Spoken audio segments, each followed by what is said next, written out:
L'époque des Ming est connue pour ses grands monuments, type la Cité interdite, la Grande Muraille, et peut-être moins connue pour son orfèvrerie d'or. Et pourtant, c'est une époque de grande opulence et de faste, tant à la cour impériale qu'au sein des élites.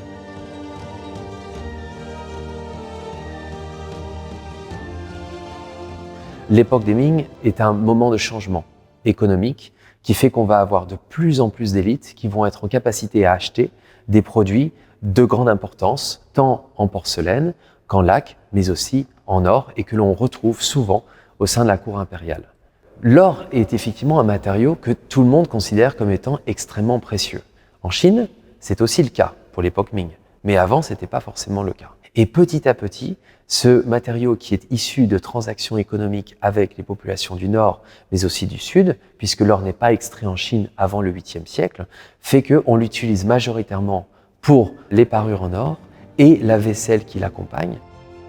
L'exposition présente deux salles principales, une consacrée aux parures, mais une consacrée aussi à la vaisselle d'or. Et cette vaisselle est assez peu connue et pourtant. Elle est composée ici en fait d'un certain nombre de vases à paniers de fleurs, composés de motifs floraux, de motifs animaliers, type par exemple les chauves-souris, et d'autres avec des usages beaucoup moins connus.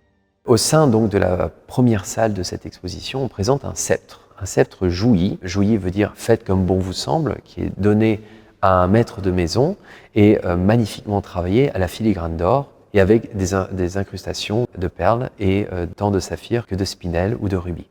Les vases aux fleurs, par exemple, sont un autre exemple du faste de cette époque. Je dirais une volonté de protection de l'ensemble du territoire ou de la maison. Et pour s'assurer que les fleurs éclosent et bourgeonnent au bon moment, eh bien on aime bien avoir des vases qui sont toujours en fleurs.